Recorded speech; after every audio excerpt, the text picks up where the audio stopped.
स्वागत है आप सभी का सोहन इंस्टीट्यूट में। आज हम सभी हिंदी की महत्वपूर्ण प्रैक्टिस को देखेंगे और आप सभी निरंतर अभ्यास करते रहें। मैंने पहले भी कहा है और हो सकता है सरकार दिसंबर के अंत तक या फिर चुनाव से पहले आपको एक बड़ी भर्ती देखने को मिल सकती है। वैसे कहना अभी थोड़ा मुश्किल है। अगर देखें तो 2019 में 69,000 शिक्षक भर्ती आई थी। उसके बाद से अब तक कोई शिक्षक भर्ती देखने को नहीं मिली है। नई भर्ती का इंतज़ार करते करते 4 साल कब ऐसे बीत गया मालूम नहीं पड़ा। अगर पीछे मुड़कर देखें तो 4 साल का एक लंबा समय व्यतीत हो चुका है। फिर भी यह सरकार अब तक मौन है। हमारे शिक्षक बंधु, चाहे वह बीटीसी हों या बीएड हों, लगातार लखनऊ और प्रयागराज में धरना प्रदर्शन भी कर रहे हैं, लेकिन इस सरकार पर इसका कोई असर नहीं पड़ रहा है। लगातार उन पर अत्याचार करने का ही प्रयास किया है इस सरकार ने। इस सरकार के कार्यकाल में शिक्षा व्यवस्था की हालत लगातार ख़राब होती जा रही है। हमारे ऐसे भी अभ्यर्थी हैं जिनकी उम्र लगातार निकलती जा रही है, लेकिन सरकार को इसका भान ही नहीं है। फिर भी आप सभी से निवेदन करना चाहूँगा कि आप लोग धैर्य बनाए रखें, निरंतर अभ्यास आप सभी करते रहें। आइए सेशन की शुरुआत करेंगे और आप सभी लगातार मेहनत करते रहें, धैर्य रखें, भर्ती ज़रूर आएगी। पहला क्वेश्चन देखिए, बिल्कुल आपकी स्क्रीन पर है। कितनी नावों में कितनी बार के लिए अज्ञेय को ज्ञानपीठ पुरस्कार कब प्रदान किया गया? और उत्तर भी देखिए आप सभी लोग करते चलेंगे। प्रश्न यहाँ पूछ रहा है कि कितनी नावों में कितनी बार के लिए अज्ञेय को ज्ञानपीठ पुरस्कार कब प्रदान किया गया? आपके ऑप्शन ए में दिया है 1968 में, ऑप्शन बी में दिया है 1972 में, ऑप्शन सी में दिया है 1978 में और ऑप्शन डी में दिया है 1982 में। देखिए 1968 की बात करें तो सुमित्रा नंदन पंत को उनकी रचना चिदंबरा के लिए ज्ञानपीठ पुरस्कार दिया गया था। और 1972 में देखिए रामधारी सिंह दिनकर को उनकी रचना उर्वशी के लिए ज्ञानपीठ पुरस्कार दिया गया था। जबकि 1982 की बात करें तो महादेवी वर्मा को उनकी रचना यामा के लिए ज्ञानपीठ पुरस्कार दिया गया था। और देखिए महादेवी वर्मा से पहले अज्ञेय को उनकी रचना कितनी नावों में कितनी बार के लिए ज्ञानपीठ पुरस्कार से सम्मानित किया गया। सही उत्तर होगा ऑप्शन नंबर सी। अज्ञेय को ज्ञानपीठ पुरस्कार मिला उनकी रचना कितनी नावों में कितनी बार के लिए 1978 ईस्वी में। सही उत्तर होगा ऑप्शन नंबर सी। दूसरे प्रश्न पर चलेंगे। चोर की दाढ़ी में तिनका, इस मुहावरे का सही अर्थ क्या होगा? ऑप्शन ए में दिया है अपराधी का अपनी दाढ़ी खुजलाना, बी में दिया है अपराधी का शंकाग्रस्त रहना, सी में दिया है अपराधी की पहचान हो जाना। देखिए ये शादी यहाँ दिया हुआ है, बल्कि यहाँ पर अपराधी होना चाहिए था। तो देखिए अपराधी की पहचान हो जाना। और डी में दिया है अपराधी का अपनी पहचान छुपाना। चलें आप सभी उत्तर करेंगे कि चोर की दाढ़ी में तिनका इस मुहावरे का सही अर्थ क्या होगा। तो देखिए इसका सही उत्तर होगा अपराधी का शंकाग्रस्त रहना। सही उत्तर होगा ऑप्शन नंबर बी।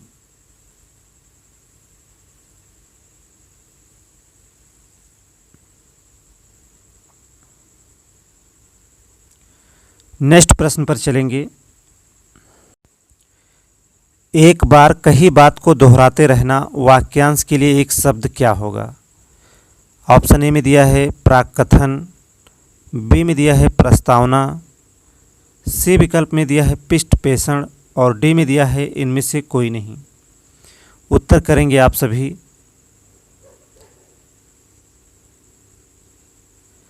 देखिए एक बार कही बात को दोहराते रहना, वाक्यांश के लिए जो एक शब्द होगा वह होगा पृष्ठपेषण। सही उत्तर हो जाएगा ऑप्शन नंबर सी। देखिए एक बार कही बात को दोहराते रहना, वाक्यांश के लिए एक शब्द है पृष्ठपेषण। जबकि प्राकथन जो है भूमिका को कहते हैं और प्रस्तावना देखिए किसी शीर्षक का जो है प्रथम चरण होता है। देखिए प्राकथन को अभी हमने बताया, इसे जो है भूमिका कहते हैं और प्रस्तावना की बात करें तो देखिए किसी शीर्षक का जो है प्रथम चरण होता है प्रस्तावना। आपसे यहाँ पूछ रहा था कि एक बार कही बात को दोहराते रहना, इसके लिए एक शब्द क्या होगा, तो आपका उत्तर होगा पृष्ठपेषण। सही उत्तर होगा ऑप्शन नंबर सी। आगे चलेंगे। समष्टि का जो है विपरीतार्थक शब्द कौन होगा? 4 विकल्प देखिए आपके सामने हैं। ऑप्शन ए में दिया है विशिष्ट, बी में दिया है अशिष्ट, सी विकल्प में दिया है आपुष्टि और डी में दिया है व्यष्टि। चलिए आपको जो है समष्टि का जो है विलोम बताना है। देखिए विशिष्ट का जो है विलोम सामान्य होता है और अशिष्ट का देखिए शिष्ट होता है और अपुष्टि का देखिए पुष्टि होता है, जबकि समष्टि का जो है विलोम हो जाएगा व्यष्टि। सही उत्तर होगा ऑप्शन नंबर डी। देखिए विशिष्ट का हमने बताया सामान्य होता है, अशिष्ट का जो है शिष्ट होता है और अपुष्टि का जो है पुष्टि होता है और समष्टि का विलोम शब्द होगा व्यष्टि। डी उत्तर जो है यहाँ पर सही हो जाएगा।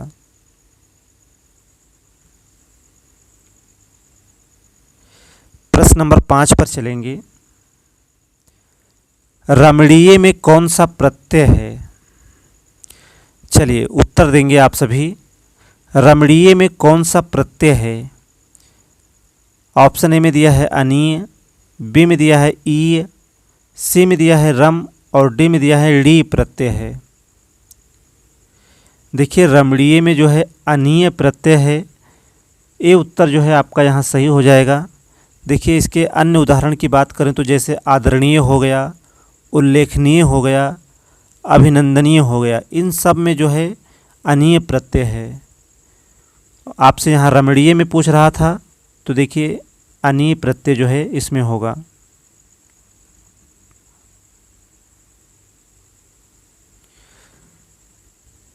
चलिए नेक्स्ट क्वेश्चन के क्रम में आगे चलेंगे।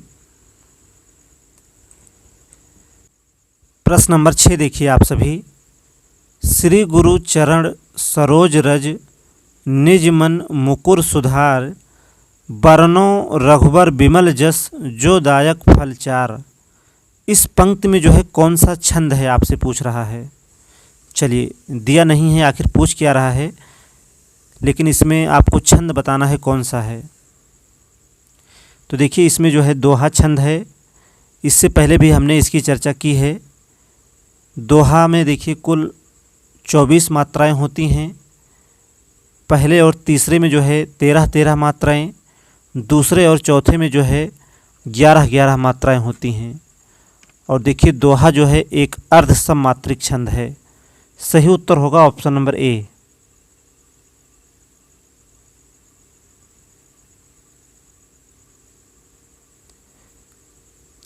आगे चलेंगे। निम्नलिखित में कौन सा वाक्य जो है शुद्ध है इनमें से? ऑप्शन ए में दिया है मोहन और गीता गा रही है, बी में दिया है मोहन और गीता गा रहा है, सी विकल्प में दिया है मोहन और गीता गा रहे हैं और डी में दिया है मोहन और गीता गा रही हैं। तो देखिए ऑप्शन ए की बात करें तो मोहन और गीता गा रही है। तो देखिए गीता गा रही है तो गीता के लिए तो यह वाक्य जो है सही है, लेकिन मोहन गा रही है यह वाक्य जो है शुद्ध नहीं है। देखिए ऑप्शन बी क्या कह रहा है, मोहन और गीता गा रहा है। तो देखिए मोहन गा रहा है या तो सही है, लेकिन गीता जो है स्त्रीलिंग है तो गीता गा रहा है यह गलत हो जाएगा। सी विकल्प की बात करें तो देखिए मोहन और गीता गा रहे हैं, तो बिल्कुल यही जो है सही उत्तर हो जाएगा। और डी की बात करें तो मोहन और गीता गा रही हैं, तो देखिए जो ए और बी कह रहे हैं वही जो है डी भी कह रहा है, इसलिए आपका ये उत्तर नहीं होगा। आपसे पूछ रहा था कौन सा वाक्य जो है शुद्ध है, तो सी उत्तर जो है आपका सही हो जाएगा। चलिए नेक्स्ट क्वेश्चन पर आगे बढ़ेंगे।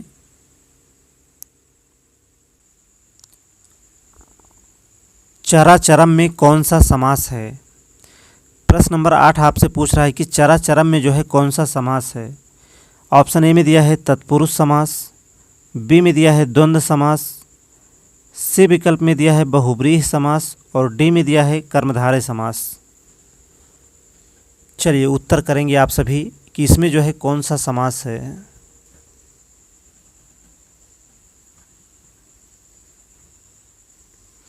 देखिए चराचरम में जो है द्वंद्व समास होगा। सही उत्तर होगा ऑप्शन नंबर बी। देखिए यह प्रश्न जो है आपके यूपी टेट की परीक्षा में 2016 में पूछा गया था और वहाँ उत्तर देखिए कर्मधारय माना था, जो कि पूरी तरह से गलत था। सही उत्तर होगा इसमें जो है द्वंद्व समास है।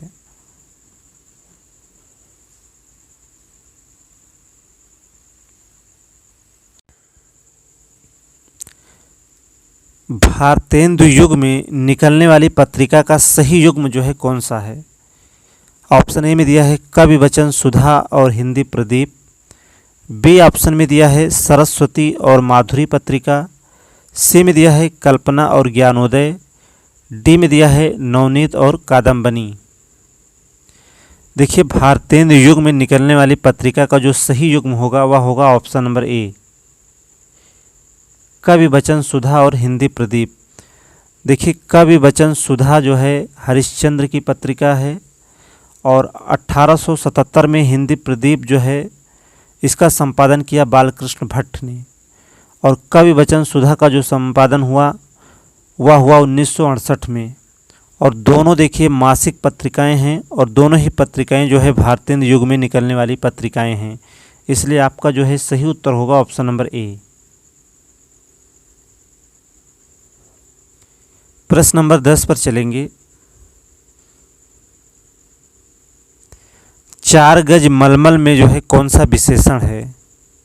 और देखिए आप सभी लोग जो है क्लास को लाइक कर देंगे और अपने मित्रों में भी शेयर करें। जो मित्र नए हैं, चैनल पर पहली बार आए हैं, चैनल को सब्सक्राइब जरूर कर लें।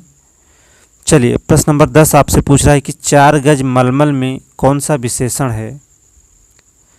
संख्यावाचक, गुणवाचक, परिमाण बोधक या फिर सार्वनामिक। चलिए 4 गज मलमल में कौन सा विशेषण है। देखिए विशेषण जो है 4 प्रकार का होता है। पहला देखिए गुणवाचक, दूसरा संख्यावाचक, तीसरा जो है परिमाण बोधक और चौथा जो है सार्वनामिक विशेषण। तो विशेषण मैंने आपको बताया 4 प्रकार के, चारों जो है आपके ऑप्शन में दिया है। और यहाँ देखिए 4 गज मलमल में जो है परिमाण बोधक जो है विशेषण होगा। सही उत्तर होगा ऑप्शन नंबर सी। और परिमाण बोधक देखिए 2 प्रकार का होता है, निश्चय परिमाण बोधक और अनिश्चय परिमाण बोधक।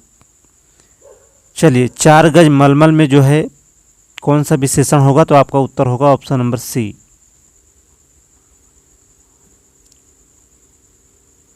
नेक्स्ट क्वेश्चन देखेंगे।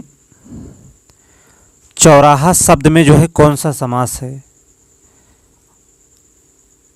ऑप्शन ए में दिया है कर्मधारय समास, बी में दिया है द्वंद्व समास, सी में दिया है द्विगु समास और डी में दिया है अव्ययी भाव समास।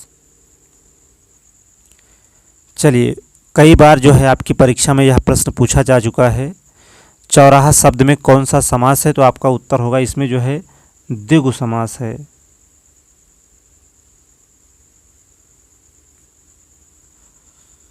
आगे चलेंगे।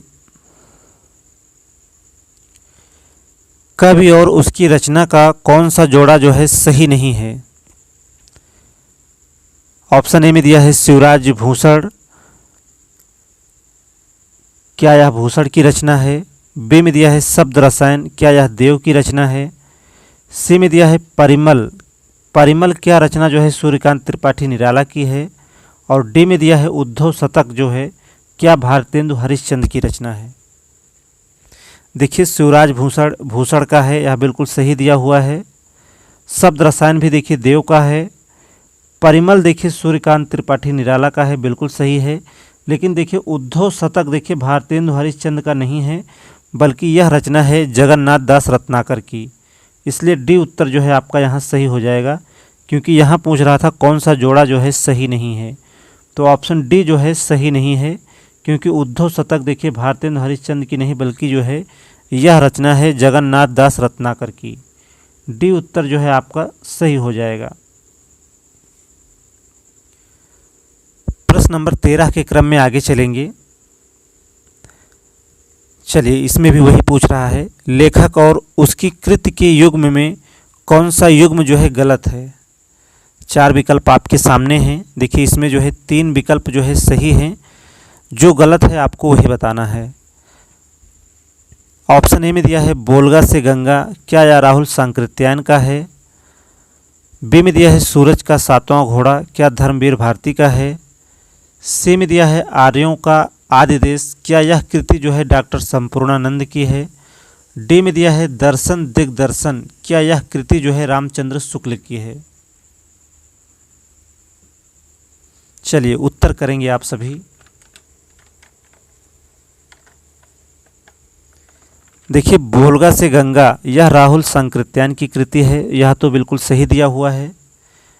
देखिए, सूरज का 7वां घोड़ा भी जो है धर्मवीर भारती का है। आर्यों का आदि देश डॉक्टर संपूर्णानंद की कृति है, तो यह भी जो है सही है। और देखिए, दर्शन दिग्दर्शन यह रामचंद्र शुक्ल का नहीं है, बल्कि यह जो रचना जो है राहुल सांकृत्यायन की जो है दर्शन विवेचन की जो है एक पुस्तक है। चलिए, डी उत्तर जो है यहाँ पर सही हो जाएगा। प्रश्न नंबर 14 पर चलेंगे। कौन सा शब्द जो है भिन्न अर्थ और प्रकृति का है। चिरंतन, शाश्वत, सनातन या फिर अधुनातन। देखिए, अधुनातन शब्द का जो अर्थ होगा आज तक होगा, जबकि अन्य तीनों शब्दों की बात करें तो देखिए इसका अर्थ है लंबे समय से चले आ रहे या सतत कालखंड से है।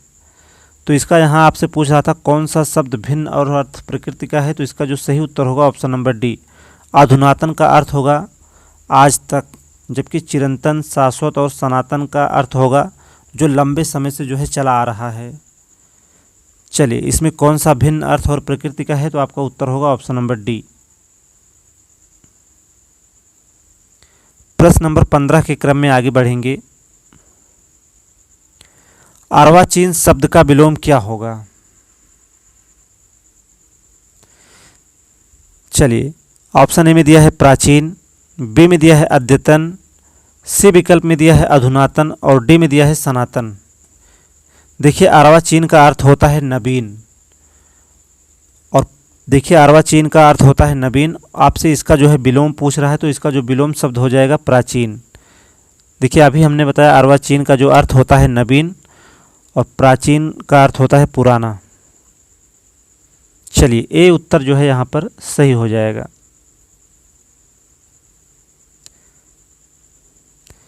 व्याकरण की दृष्टि से कौन सा शब्द जो है अशुद्ध है।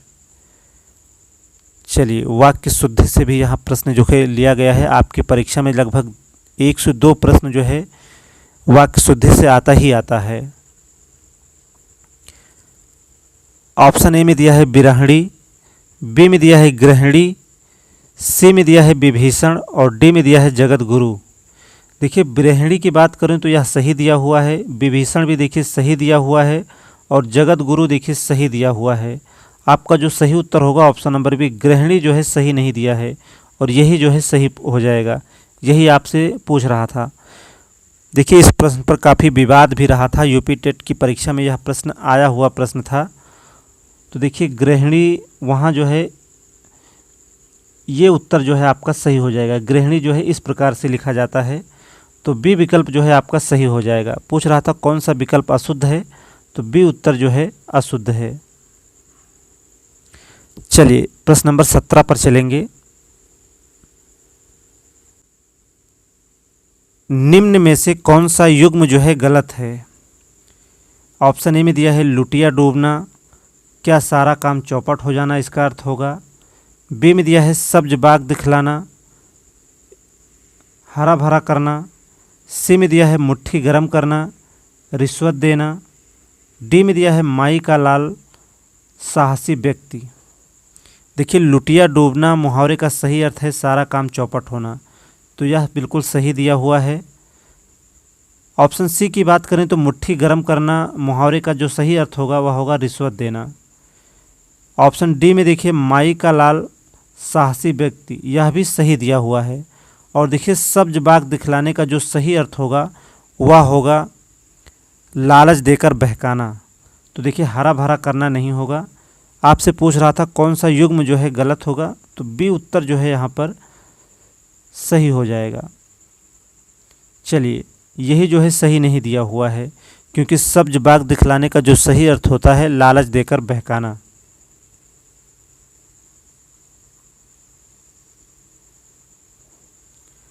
प्रश्न नंबर 18 पर चलेंगे।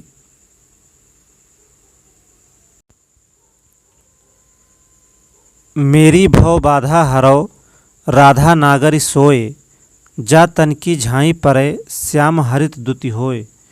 उपर्युक्त दोहे में कौन सा अलंकार है? देखिए यहाँ परे होगा।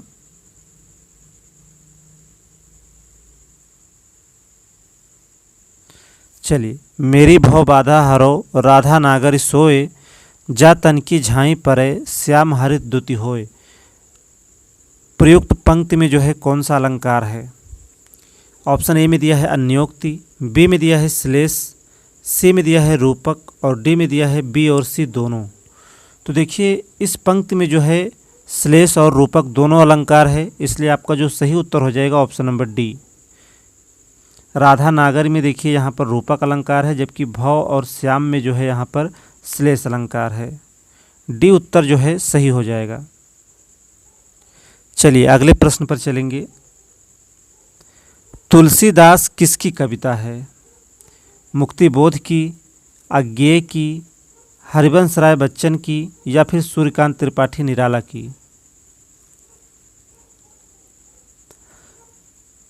देखिए तुलसीदास यह कविता है सूर्यकांत त्रिपाठी निराला की। डी उत्तर जो है यहाँ पर सही हो जाएगा। प्रश्न नंबर 20 पर चलेंगे और आज का यह अंतिम प्रश्न होगा। वैदेही वनवास किसकी रचना है? चलिए उत्तर दीजिए। ऑप्शन ए में दिया है अयोध्या सिंह उपाध्याय हरिऔध की, बी में दिया है रामधारी सिंह दिनकर की, सी में दिया है मैथिली शरण गुप्त की और डी में दिया है श्रीधर पाठक की। चलिए वैदेही वनवास यह रचना बहुत पूछी जाती है एग्जाम में और यह रचना है अयोध्या सिंह उपाध्याय हरिऔध की।